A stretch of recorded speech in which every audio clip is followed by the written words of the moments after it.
novelty of this disease, they continue to make immense sacrifices.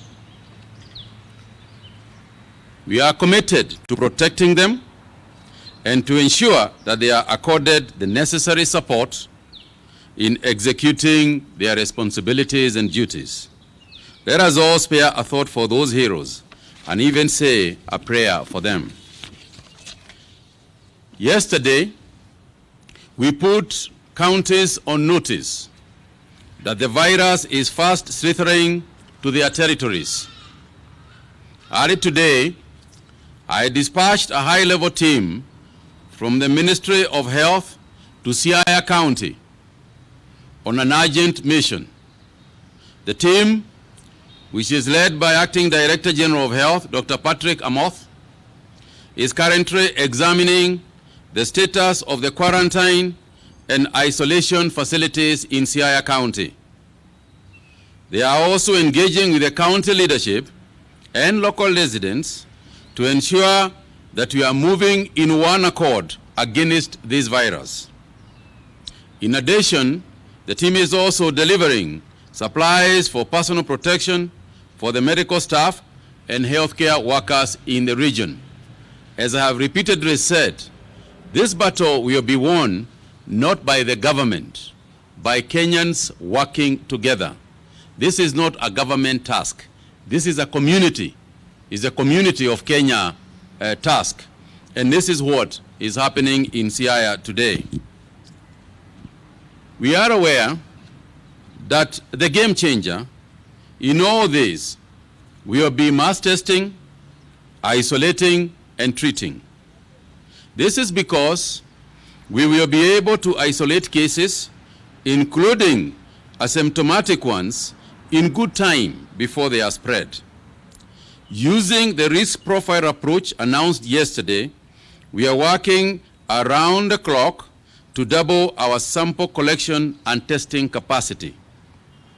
One of the main dampers in our mass testing plan has been the lack of reagents owing to their unavailability in the global supply chain. I am delighted to announce that today, with a lot of gratitude, we have received a consignment of some 18,900 swabs and viral transportation medium. We have received about 18,912 extraction kits, 3,390 medical disposable protective clothing, ventilation machines, thermometer guns, and medical gloves from Jack Ma organization. We are very grateful indeed to Jack Ma. Let's not forget, he had sent another consignment of 25,000 testing kits.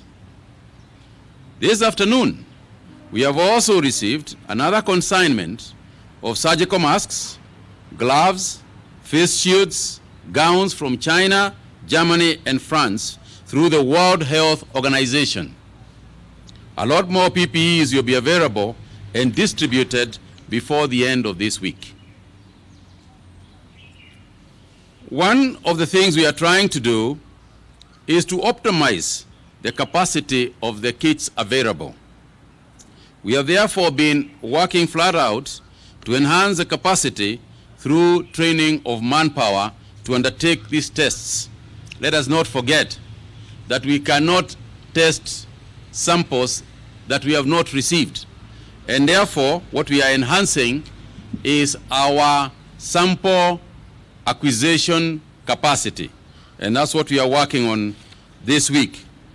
Having received the 12,000 kits that came from the Roche, for the Roche machines, we have substantially increased our capacity to do mass testing.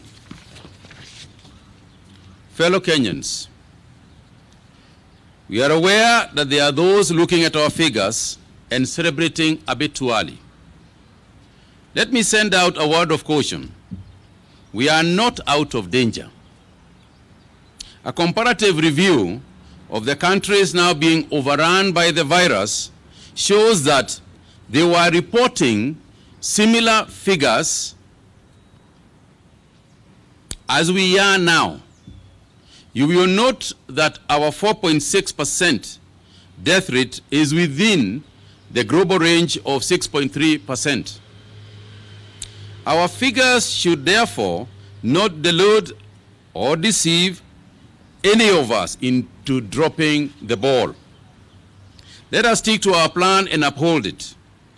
Contact tracing, isolation, quarantine, testing, social distancing, face masks, and basic hygiene, washing your hands as much as you can, will make the difference for us.